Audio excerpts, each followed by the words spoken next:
have thine own way. Thou art the potter, I am the clay. Mold me and make me after thy will, while I am waiting, yielded and still.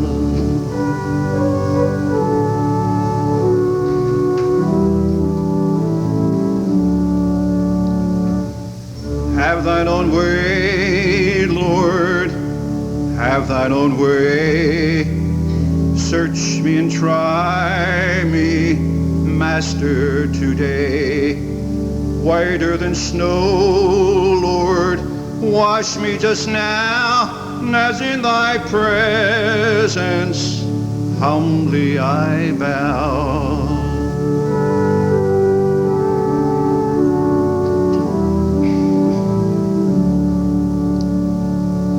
Have thine own way, Lord, have thine own way. Wounded and weary, help me, I pray. Power, all power, surely is thine. Touch me and heal me, Savior divine.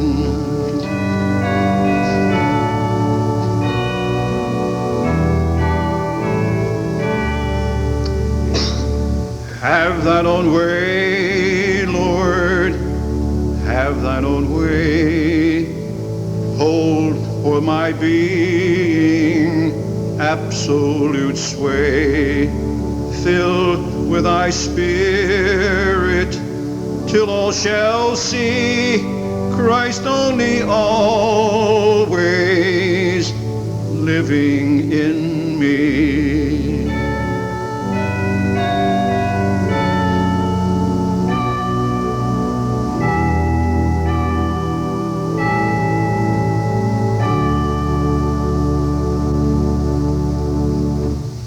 When we think of power, quite often we visualize the power of great big motors which drive heavy equipment, turning all kinds of pulleys and wheels, doing all kinds of things.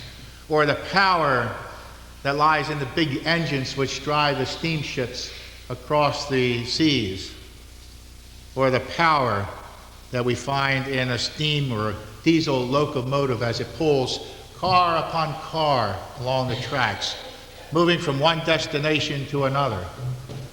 Or perhaps we even think of the power of rockets and jets which take and move planes up into the air with such speed and with such grace. Or atomic power and its noise and hubbub as it moves the shuttles into orbit. Or perhaps when we think of power, we may think of people power, the power of one person as opposed to another person, especially in offices or buildings and plants where you have people who like to exert their influence upon people, getting them to do the things that they perhaps should be doing themselves, but they have power and use it in a manner that will force this person to give in. When we think of this kind of power, we usually think of something that is violent, noisy, engines turning, deafening. It's raw power. People power that's used wrongly is obnoxious, hateful, hurtful, and we don't like it. It offends us. But there is another kind of power, a power that we read in these few verses of Scripture.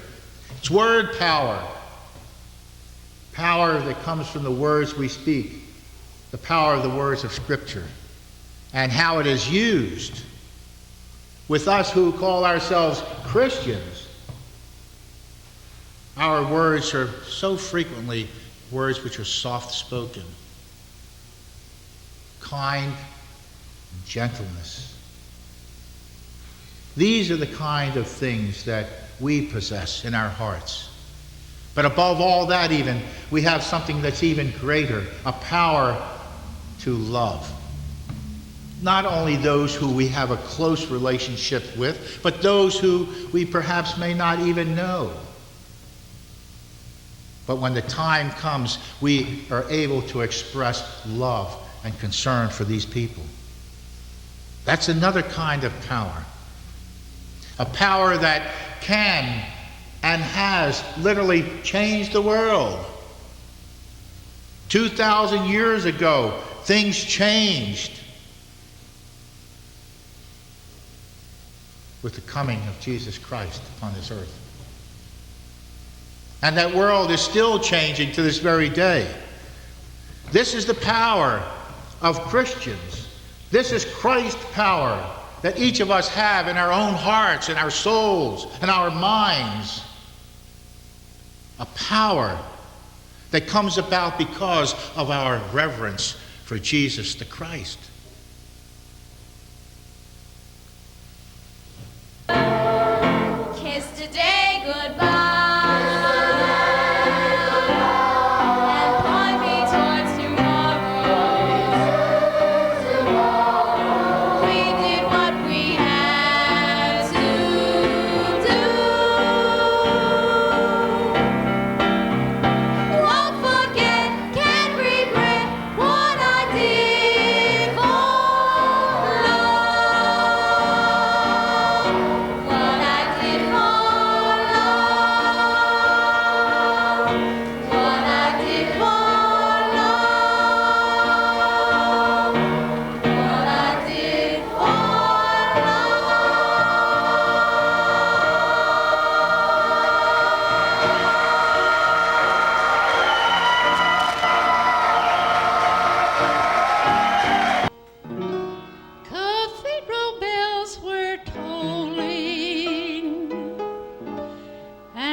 Anything.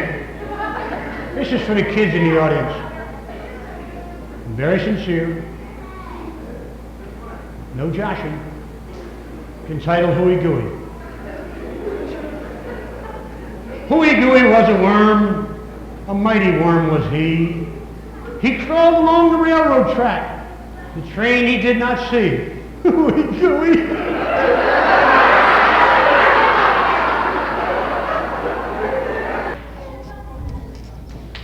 This poem is dedicated to all the fathers in the room, and it's entitled, Dad. Don't jump off the roof, Dad, before you leave a dent in the yard. Mom just planted petunias. The weeding and seeding was hard. If you must end it all, Dad, please give us all a break. Take a walk in Patterson Park, Dad, and there you can jump in the lake. Here's a golden oldie entitled Fireman's Ball. I'll try singing. We were dancing to the music of the Tennessee Waltz at the annual Fireman's Ball. Thank you, lady. I'm glad you came. The crowd was staring.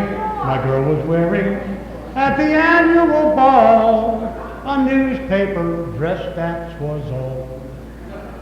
Oh, she had comic strips from her knees to her hips. Were her worn ads I cannot recall. Then her dress it caught on fire, and it burned her entire front page, sports section, and all.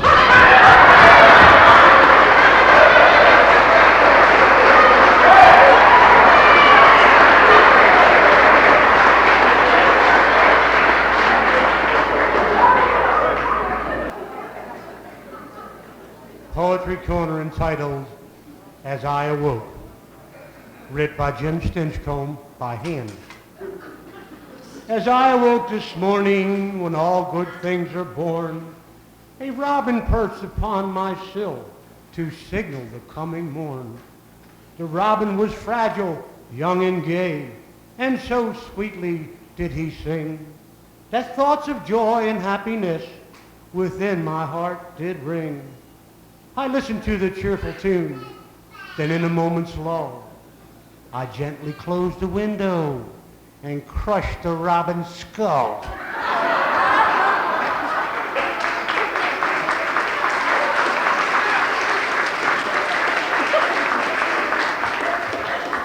Entitled Flower of the Wildwood. Oh, my flower of the wildwood was skinny and tall. If it weren't for a Adam's apple, she'd have no shape at all. I can still see her there sitting under the tree, tying knots in her stocking, so it looked like she had knees. Oh, her hair reminded me of the deep blue sea. Not wild, not wavy, just makes me sick. It was plain to see that her anatomy was beaten with an ugly stick.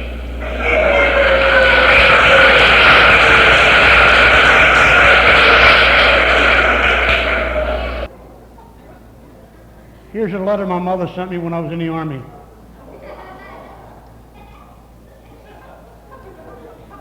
Just a few lines to let you know I'm still alive. I'm writing this slowly because I know you don't read very fast. You won't know the house when you come home. We've moved. About your father, he has a lovely new job. He has 500 people under him. He cuts grass in the cemetery. There was a washing machine in the house when we moved in, so I put 14 shirts in the wash. I pulled a chain and haven't seen them since.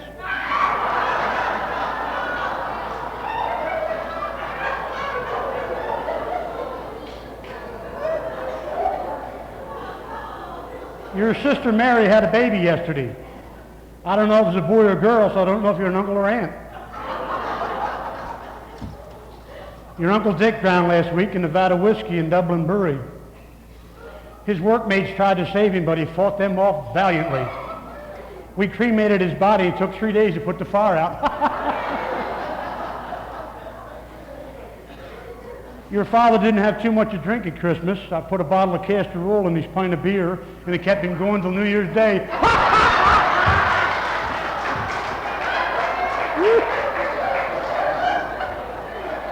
What a sense of humor. I went to the doctor on Thursday, and your father came with me. The doctor put a tube in my mouth and told me not to open it for 10 minutes. Your father tried to buy it. It only rained twice last week, once for 3 days and once for 4 days. Monday, it was so windy that one of our chickens laid the same egg 4 times.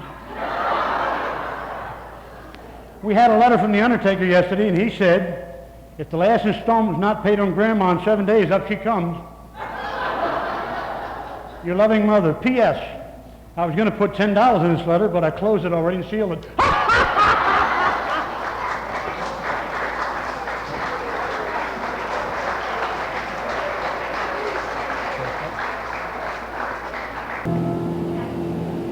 I'm glad that I'm American, and I'm glad that I'm free.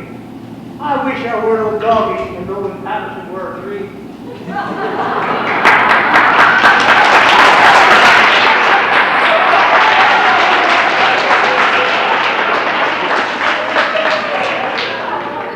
That's not in the establishment. Poetry corner time again. Thanks a lot, team. That's my family on that side. This one's entitled Navy. Way back in 1942 or maybe 43, we sailed with Captain Tuna, the chicken of the sea. We didn't sink to Bismarck, no matter what they say. Whenever we saw a German ship, we'd sail the other way. We didn't sink to Bismarck, we didn't fight at all. We spent our time in Norfolk, and we really had a ball. Chasing after women while our ship was overhauled, living it up on grapefruit juice and sick bay alcohol.